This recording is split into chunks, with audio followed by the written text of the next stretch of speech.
लीजिए सुनिए नाटक चित्रलेखा का पहला भाग। लेखक है भगवती चरण शर्मा, रेडियो नाट्य रूपांतरकार इंदिरा जोशी, निर्देशक विजय दीपक छिब्बर।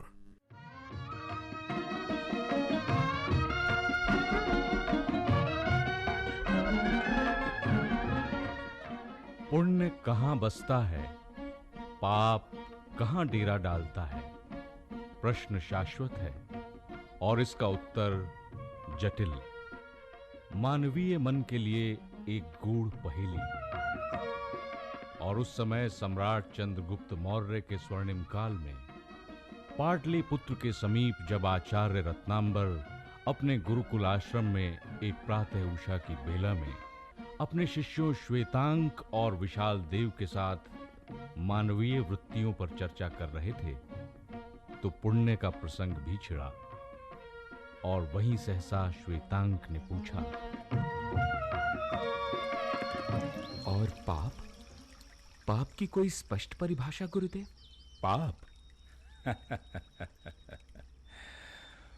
प्रश्न कठिन है, परंतु तुम्हारी जिज्ञासा सहज और स्वाभाविक।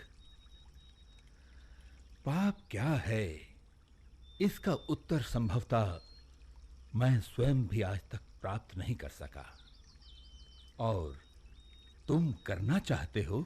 मैं भी गुरुवर, यदि संभव हो सके तो। देखो विशाल देव, श्वेतांक, इस आश्रम में रहते हुए इस प्रश्न का उत्तर संभव नहीं होगा।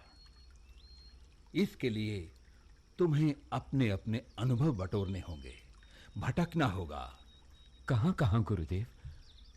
इस संसार के बीच जाकर, एक छोर से लेकर दूसरे छोर तक। और वो छोर गुरुवर? इस सांसारिक यात्रा के एक छोर पर खड़ा होगा एक योगी, इस युग का महान तपस्वी, साधना जिसके आगे नतमस्तक हो चुकी है, योगी कुमारगिरी।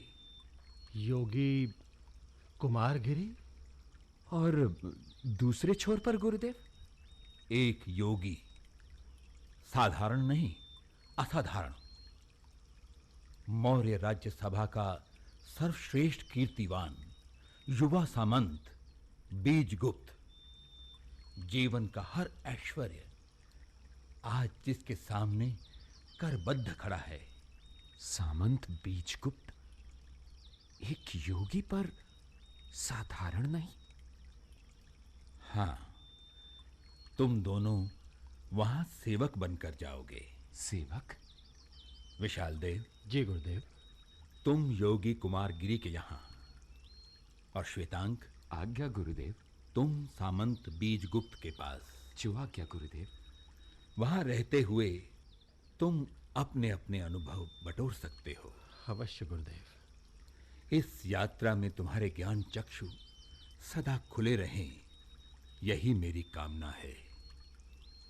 तुम्हारी ये सांसारिक यात्रा शुभ हो। जो आज्ञा गुरुदेव। जो आज्ञा गुरुदेव।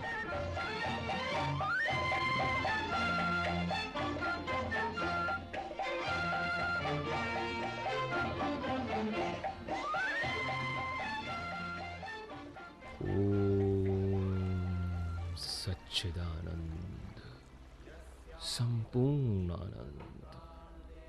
ओम सच्चिदानंद। मंथर गति से बहता निर्जल कुश आसन पर ध्यान अवस्था में लीन योगी कुमारगिरी। मुखमंडल पर कितना तेज तथा पावन से भी पावन ये वातावरण।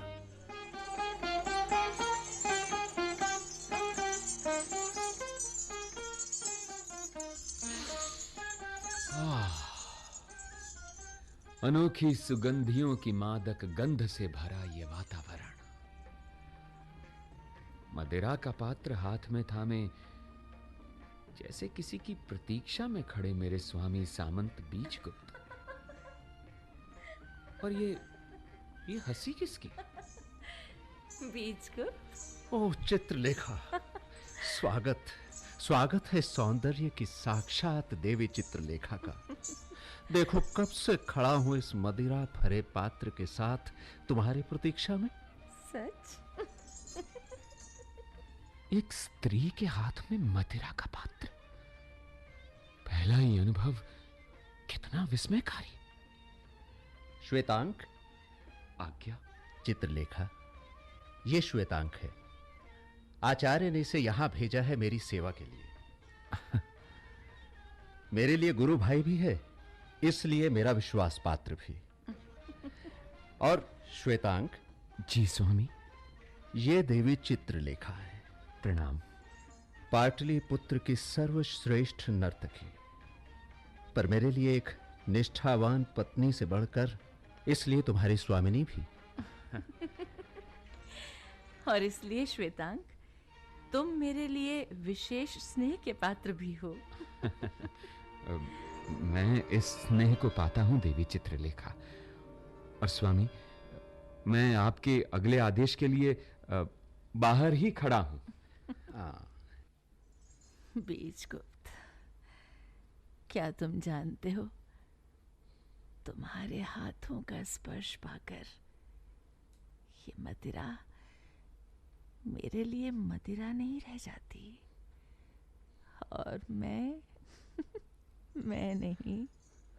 और फिर तुम क्या हो जाती हो चित्रलेखा? मैं जैसे कोई मादक सुर, कोई मधुर धुन। हाँ चित्रलेखा, मेरे रोम रोम को पुलकित करती कोई रसमयी रागिनी। और जानते हो बीजगुप्त, मैंने ये रस पाया कहाँ से? इस रस का अर्थ पाया कहाँ? कहाँ? चित्रलेखा, कहो ना, कहाँ? और कहाँ? तुम्हारे बाहुपाश के शब्दकोश में। और क्या तुम जानती हो चित्रलेखा, मैंने अपने जीवन में परम सुख का अर्थ कहाँ पाया? तुम में, केवल तुम में, तुम्हारे हर सांस में, हर स्पर्श में, तुम्हारे हर संवेग में, आवेग में। चित्रलेखा, मैं तुम्हें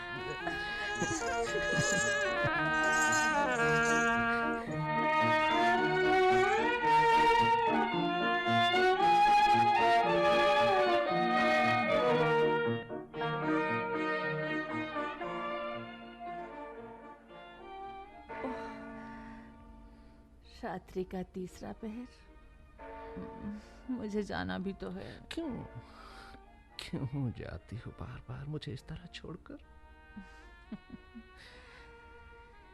इसलिए क्योंकि एक सामंत के शयन कक्ष में एक नर्तकी अंकशायनी तो बनकर आ सकती है, उसकी पत्नी बनकर रह नहीं सकती। हाँ? चलो, पर आज मैं जाऊंगी कैसे? चिंता मत करो। इस स्थिति में यदि एक सामंत तुम्हें छोड़ने नहीं जा सकता, तो उसका सेवक तो जा सकता है। सेवक? आज रथ में श्वेतांक जाएगा तुम्हारे साथ, ठीक? यही से।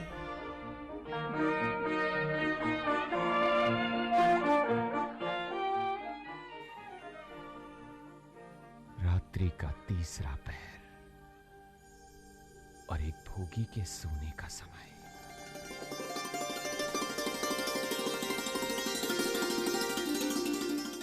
रात्रि का तीसरा पहर और एक योगी के जागने का समय। संभवतः योगी उठ रहे हैं। शिवाय। ओम नमः शिवाय। प्रणाम गुरुदेव, आसन लगा दिया गया है। तनिक पहले उठ गया, अभी कुछ समय है। विशाल देव जी। तुम इतने दिनों से मेरी सेवा में हो। आचार्य रत्नांबर ने किस जिज्ञासा से तुम्हें इस योगी के पास भेजा? गुरुदेव, मैं जानना चाहता हूं पाप की कोई स्पष्ट परिभाषा, कोई सटीक अर्थ। तुम जानना चाहते हो पाप क्या होता है? गुरुदेव। और वो भी इस योगी की साधना स्थली में? जी। अच्छा बताओ, यहां रहते हुए अभी तक तुम्हें किसी पाप का बोध हुआ? जी। इस कुटीर में कहीं देखा तुमने कोई पापमय कण? नहीं, नहीं देव, नहीं, किसी रूप में भी नहीं। ये इसलिए विशाल देव क्योंकि ये मेरा क्षेत्र है, संयम और नियम का, जहां इच्छाएं निषिद्ध, वासनाएं तप के अग्नि में भस्म। कारण ही नहीं तो फिर पाप कहां? यहां तो तुम्हें सर्वत्र पुण्य का आभास होगा। अवश्य गुरुदेव, मैंने भी अभी तक यही अनुभव किया है।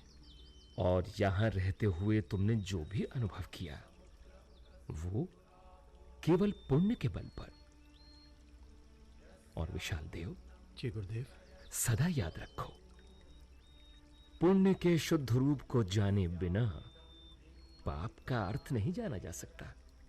गुरुदेव, पाप का अर्थ? और पाप का अर्थ जानने के लिए इस योगी की बात ध्यान से सुनो। गुरुदेव। विशाल देव, ये बात मेरी घोर साधना का सार है। याद रखो, जीवन में जो पुण्य नहीं वही पाप है। जो पुण्य नहीं वही पाप है। हमारे जीवन में आरोह पुण्य है, अवरोह पाप है। जी। ऊर्ध्व गति पुण्य है, अधोगति पाप है। उत्थान पुण्य है, पतन पाप है। जी। पाप का अर्थ जानने से पहले पुण्य का अर्थ समझो, इसे अनुभव करो। विशाल देव, आज इतना ही। जी गुरुदेव। मेरी साधना का समय हो रहा है।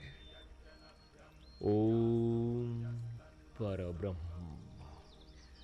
हरि ओम। योगी कुमार गिरि की कुटीर में मेरा ये अनुभव जैसे जैसे पुण्य से एक साक्षात्कार। और श्वेतांग, तुम? अब तक तुम्हारा कोई अनुभव सामंत बीजगुप्त के यहाँ?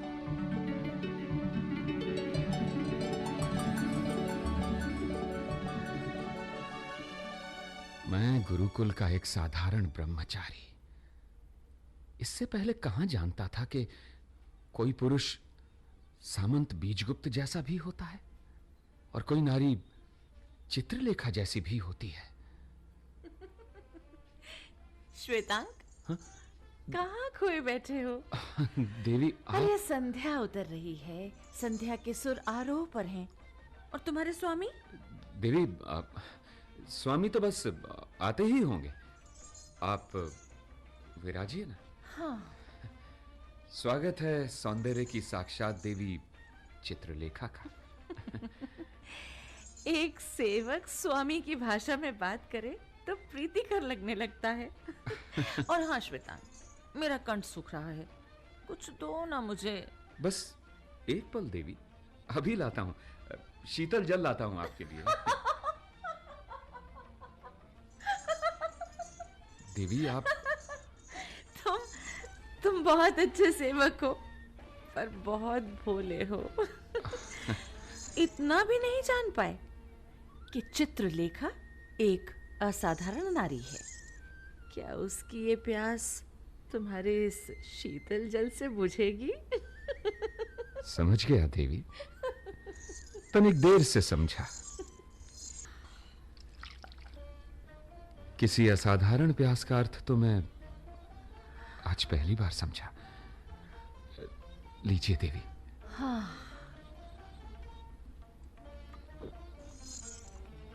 हाँ, मेरे जीवन की ये कभी ना तृप्त होने वाली, कभी ना शांत होने वाली ये प्यास, तुम कभी नहीं समझ पाओगे इस प्यास का अर्थ। जीवन का ये अर्थ समझने के लिए ही तो मैं यहां पर आया हूं देवी चित्रलेखा। समझना चाहते हो तो लो, सौंदर्य की इस देवी से अपने जीवन का ये प्रथम मधुमय उपहार लो। नहीं नहीं देवी चित्रलेखा, मैं यहाँ एक सेवक हूँ, एक ब्रह्मचारी। वर्जित है ये मदिरापान मेरे लिए। ये वर्जना ही हमारे जीवन को नष्ट कर देती हैं। सच कहती हो श्वेतांक, बहुत भोगी हैं अपने जीवन में ये वर्जनाएं। लो पियो देवी, पियो इसे और स्वयं को निरर्थक वर्जनाओं से मुक्त करो। मेरा साथ दो श्वेतांक, मेरा कंठ फिर सूख रहा है। देवी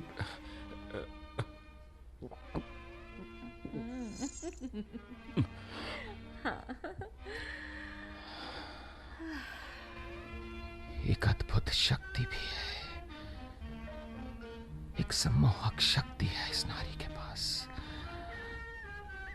और मेरा ये घूंट जैसे कोई पहला मादक अनुभव। और जानते हो श्वेतांक, भीतर ही भीतर राख कर देने वाली इन वर्जनाओं से मुझे मुक्त किसने किया? तुम्हारे स्वामी बीजगुप्त ने।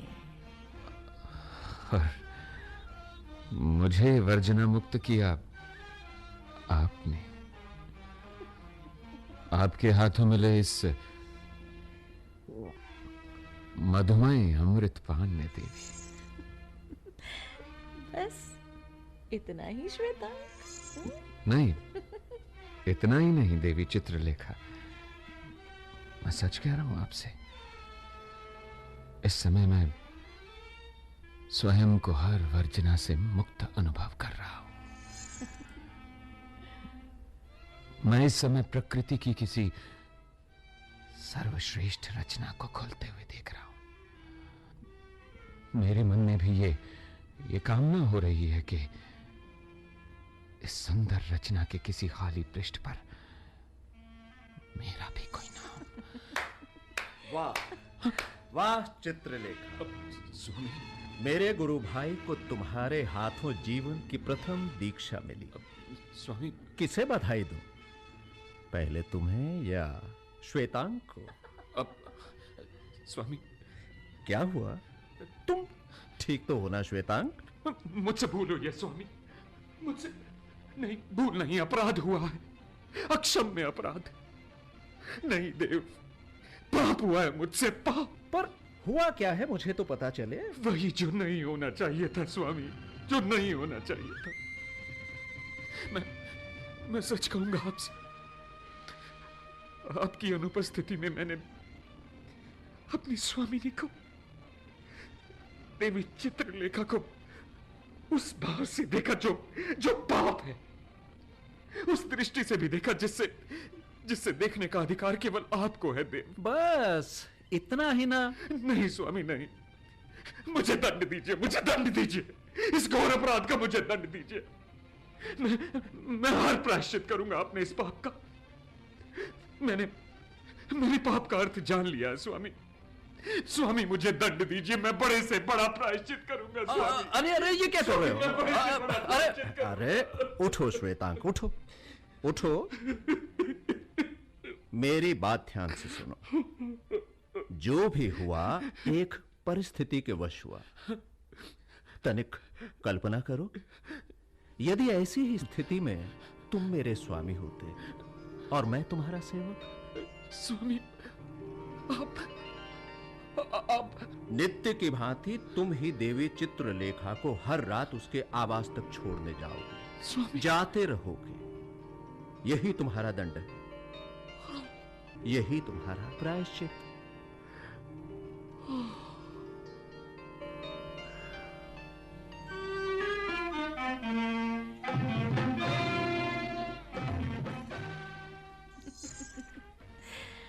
बीजगुप्त, तुम दंड भी देते हो तो कैसा, पर श्वेतांक के इस अपराध बोध का कारण तो मैं थी। क्या आप कोई दंड मेरे लिए भी? हाँ चित्रलेखा, इसके लिए तुम्हें भी तो दंड मिलना चाहिए। और तुम्हारे लिए दंड है कल सायं भरी राजसभा में सम्राट के सामने उपस्थित होने का आदेश। यह रहा तुम्हारा आरोप पत्र। निमंत्रण पत्र? राजसभा में देवी चित्रलेखा का नृत्य, सम्राट का विशेष अनुरोध? नहीं बीजगुप्त, नहीं, मुझे ये निमंत्रण स्वीकार नहीं। मुझे सम्राट का अनुरोध भी मान्य नहीं। मैं वहां नहीं जाऊंगी। नहीं नृत्य करना वहां मुझे। सुना तुमने? नहीं नृत्य करना। पर क्यों चित्रलेखा, क्यों? इसलिए कि चित्रलेखा अब समुदाय के सामने नहीं नाचती। सुन लिया तुमने? क्यों चित्रलेखा, क्यों हंस रहे हो इस तरह? मत हंसो ऐसे, मत हंसो। एक तीर की तरह चुभ रही है मुझे तुम्हारी ये हंसी। मत हंसो। मैं तुम पर नहीं हंस रहा चित्रलेखा। मैं तो समय की विडंबना पर हंसा। जैसे एक पल के लिए समय ठहर गया। ठहरा भी कहां, तुम्हारे नृत्याकार में, जहां मैं पहली बार, याद है चित्रलेखा, तुम्हारा नृत्य चरम सीमा की ओर बढ़ रहा था और मैं। बीजगुप्त, वो अतीत मैं बहुत पीछे छोड़ आई हूं। पुनः क्यों धकेल रहे हो मुझे उस ओर? उस समय वहां सब रसिक मंत्र मुग्ध हुए बैठे थे और मैं एक किनारे खड़ा आत्मविस्मृत। कैसे भूलूंगी मैं वो पल जब सहसा मेरी दृष्टि तुम पर पड़ी और ऐसे गड़ी कि मैंने एक झटके के साथ अपना नृत्य वही। तुम्हारा यूं एकाएक नृत्य बंद कर देना मेरे लिए एक अचंभे से कम नहीं था। तुमने ऐसा क्यों किया, यह पूछने का कोई अधिकार भी मुझे नहीं था। कैसे बताती तुम्हें मैं उस पल तुम्हारे रूप में मुझे वहां वो विश्वासघाती कृष्णादित्य खड़ा दिखाई दिया। हाँ, वहां से चलने से पूर्व मैंने ये निवेदन अवश्य किया था। देवी चित्रलेखा, क्या कभी मुझे आपके नृत्य कला के पूरे रसास्वादन का अवसर एकांत में मिल सकता, जो आज अधूरा रहा? और कोड़े की तरह बरसता तुम्हारा वो उत्तर चित्रलेखा। एकांत में? नहीं, कदापि नहीं। चित्रलेखा केवल समुदाय के समक्ष नाचती है, किसी एक व्यक्ति के लिए नहीं। व्यक्ति के लिए नहीं। चित्रलेखा, मैं हंसा समय की इस विडंबना पर कि आज पाटलिपुत्र का सर्वोच्च प्रतिष्ठित समुदाय तुम्हें आमंत्रित कर रहा है और तुम कह रही हो नहीं। इसलिए बीजगुप्त, क्योंकि अब मैं समुदाय के लिए नाचती ही नहीं। नाचती हूं तो केवल एक व्यक्ति के लिए, बीजगुप्त के लिए। वाह चित्रलेखा, वाह! ये कैसे कैसे निर्णय ले लेती हो तुम कि किसी और के लिए कोई विकल्प ही नहीं छोड़ती। अरे देखो, मैं तुम्हें ये बताना तो भूल ही रहा था। क्या बताना भूल रहे थे?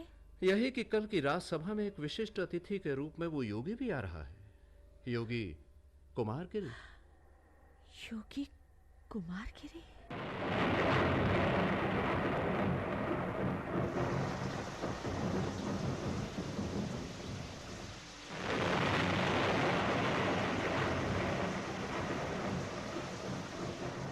मैंने इस प्रलयंकारी रात्रि में तुम्हें यहाँ आश्रय लेने की सुविधा दी पथिक, और तुम्हें यह दुस्साहस कैसे हुआ इस नर्तकी के साथ यहाँ प्रश्रय मांगने का?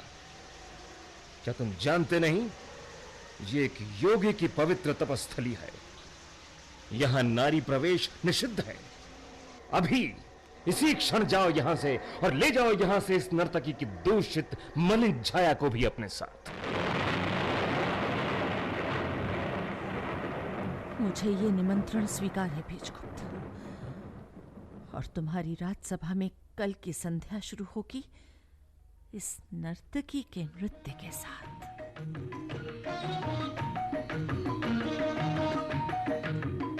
मान्य सभासदों, महामहिम राजन सम्राट के लिए इस अभिवादन मुद्रा के साथ आपके समक्ष नृत्यरत हो रही हैं नृत्य श्रेष्ठा देवी चित्रलेखा। स्वागत कीजिए उनका।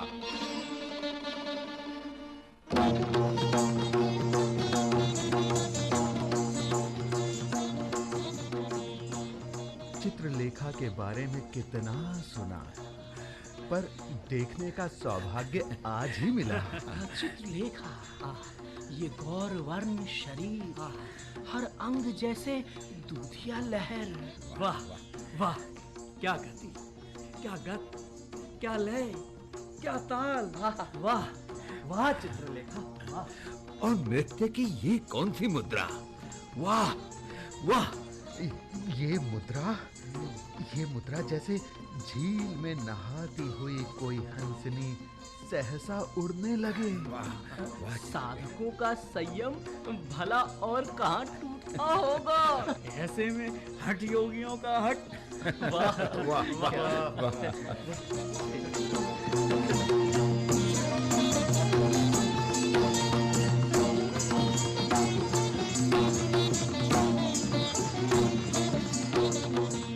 राजन, ये कौन? योगी कुमारगिरी। योगी कुमारगिरी यहाँ? अब राजन, मैं राज्य की समृद्धि और कल्याण की कामना करता हूँ।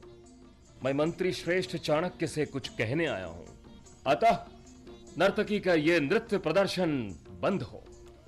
राज दरबार में योगियों आचार्यों का सदैव सम्मान हुआ है। विराजिए योगी कुमारगिरी। और राज दरबार में आकर मैं देख क्या रहा हूं मंत्री चाणक्य?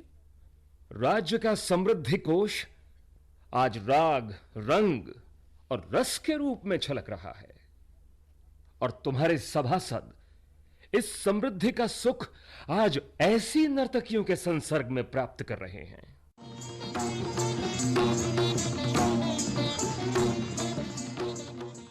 अभी आप सुन रहे थे नाटक चित्रलेखा का पहला भाग। भाग लेने वाले कलाकार थे जैमिनी कुमार, विजेंद्र, नीरज शर्मा, सुचित्रा गुप्ता, योगेंद्र टिक्कू, विजय कुमार नागपाल और कमल वर्मा। लेखक थे भगवती चरण वर्मा। रेडियो नाट्य रूपांतरकार इंदिरा जोशी। निर्देशक थे विजय दीपक छिब्बर